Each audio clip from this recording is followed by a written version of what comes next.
Hey guys, Cameron here with Emerson Property Management. Every week I bring you tools, tactics, strategies, lessons I've learned, things that have helped me build up a sizable portfolio about 2 years now. Manage that portfolio. I don't know what I'm doing with my hands. Whatever.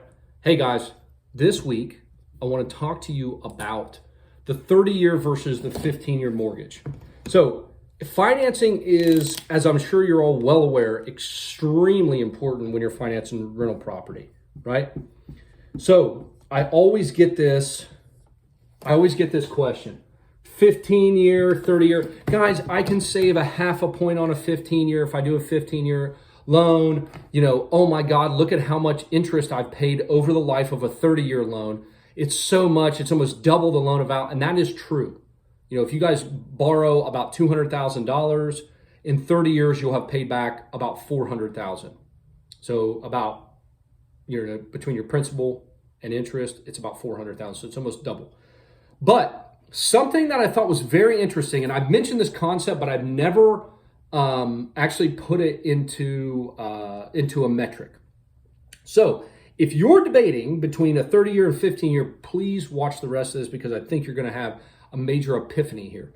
So one way to compromise in this, and again, this is a concept I think that will help almost everybody go to a 30-year. So anybody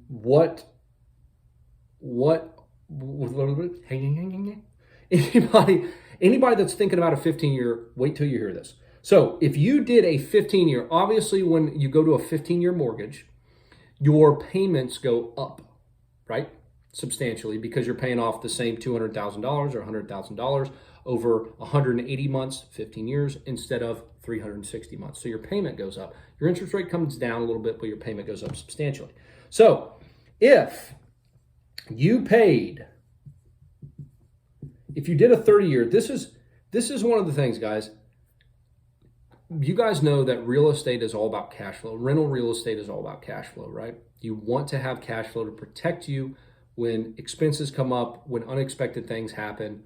When a tenant moves out, you have a long vacancy, maybe a coronavirus type thing happens, you can't evict your tenant because they're Section 8 or whatever it is.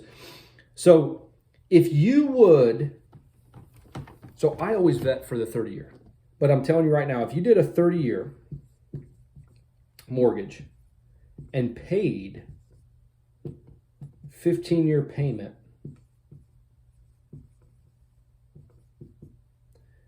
if you did a 30-year mortgage, let's just say you are worried, you want to get it paid off in a decent amount of time. You don't want to wait the 30 years. So if you did a 30-year mortgage and you made the same amount of payment as you would if you had a 15-year mortgage, how long do you think it would take you to pay off your 30-year mortgage?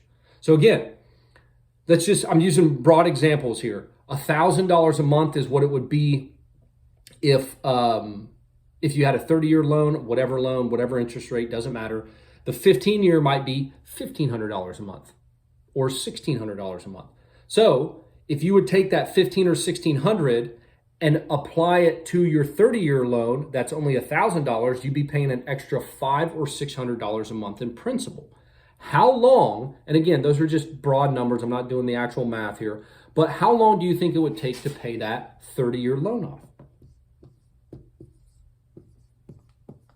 Guess. Give me a number. 16.8 years. And actually 0.8, it's 16 years and 8 months. But so 16 years, 8 months, not 16.8. We'll just say 17 years to be even. 17 years you can pay off a 30-year loan by paying what you would pay if you have a 15-year loan. Now, why does that matter? Again, if something happens and you need to cut back, you can make the $1,000 a month payment. However, if you get a 15-year, you can never pay less than the $1,500 or $1,600 ever. If you do, you're going to have to go into forbearance and then or foreclosure, and you have back due interest and fees and all other sorts of crap. Whereas if you have a $1,000 payment and you're making $1,500, $1,600 a month payments, you can always scale back to $1,000.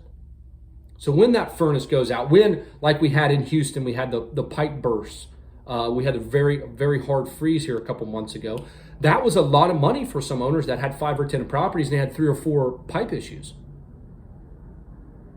So that might be a good time to say, okay, we're going to cut back and just pay $1,000 a month and take that $5 or $6 extra $100 a month, and we're going to put it into these properties because we're drawing down on our reserves, or maybe we don't have any reserves.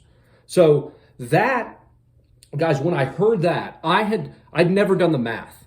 Okay, I'd always just said, do a 30-year, take the cash flow, because interest rates right now are stupid. Check out my other video on interest rates up here or here, whatever it is.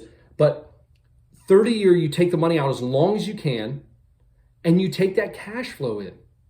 Take your money, take your cash flow in, and invest it into other things. Borrow as much money as you can reasonably.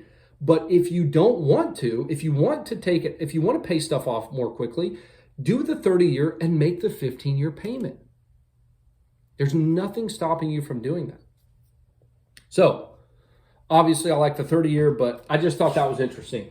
If you make the 15-year payment on a 30-year loan, you will pay it off in 16 years and 8 months. So I hope that was helpful. I hope you guys decide to go with the 30-year. I think it's always safer to do that. Don't commit yourself to a higher payment and then something happened and get yourselves in a jam. Too many landlords get themselves in trouble. If you guys don't believe me, why do so many owner-occupied or non-owner-occupied people sell to wholesalers? Why is that one of the most popular lists? Because stuff comes up, people can't afford it, they let their property get dilapidated, then they're in trouble. So I hope that was helpful. If it was, let me know. If it wasn't, let me know below. Thanks, guys. I'll see y'all next week. Appreciate you.